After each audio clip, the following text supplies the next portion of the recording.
আমরা হুঁশিয়ারি দিচ্ছি, আজকে সন্ধ্যার মধ্যে দিনের আলো থাকতে থাকতে এই বিধিবিধান পরিবর্তন করেন। আগামীকাল না হলে ইলেকশন কমিশন ঘেরাও হবে।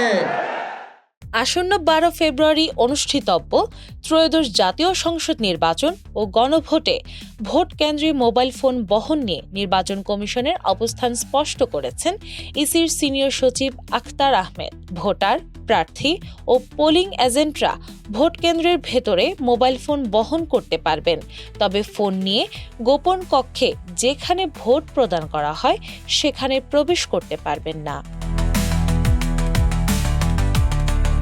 সোমবার 9 ফেব্রুয়ারি রাজধানীর আগারগাঁওয়ে নির্বাচন ভবনে সাংবাদিকদের এক প্রশ্নের জবাবে আখতার আহমেদ বলেন, ভোটার, প্রার্থী ও তাদের এজেন্টরা মোবাইল ফোন নিয়ে কেন্দ্রে প্রবেশ করতে পারবেন এবং প্রয়োজনে ছবি তুলতেও পারবেন, তবে গোপন কক্ষে মোবাইল ব্যবহার সম্পূর্ণ নিষিদ্ধ থাকবে। এই বিষয়ে বিভ্রান্তি দূর করতে নির্বাচন কমিশনের আগের পরিপত্র সংশোধন করা হচ্ছে বলেও জানান তিনি।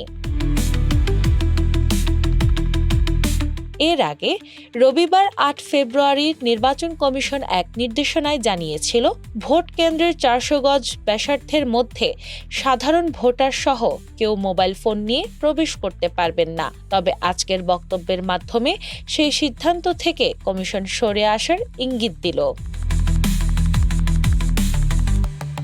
নির্বাচনের প্রস্তুতি প্রসঙ্গে ইসি সচিব বলেন, নির্বাচন নিয়ে কোনো শঙ্কা নেই। মঙ্গলবার সকাল থেকে সব ধরনের প্রচার প্রচারণা বন্ধ হবে এবং সামাজিক যোগাযোগ মাধ্যম সহ ডিজিটাল প্রচারণা কঠোরভাবে মনিটরিং করা হবে। সার্বিক আইনশৃঙ্খলা পরিস্থিতি সন্তোষজনক উল্লেখ করে তিনি বলেন, বড় কোনো অপ্রীতিকর ঘটনার খবর নেই, যদিও দুটি প্রাণহানির ঘটনা অত্যন্ত দুঃখজনক।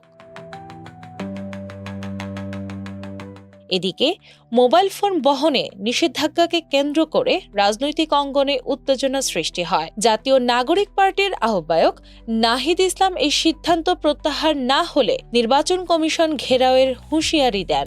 সোমবার রাজধানীর মোহাম্মদপুরে এক জনসভায় তিনি অভিযোগ করেন, নির্বাচন কমিশন পক্ষপাতিত্ব করলে এর পরিণতি ভয়াবহ হবে।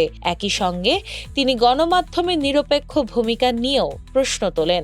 এ বিষয়ে রাজনৈতিক অঙ্গনে আলোচনা ও প্রতিক্রিয়া অব্যাহত রয়েছে। দিনা ইসলাম, বাংলা বাজার পত্রিকা।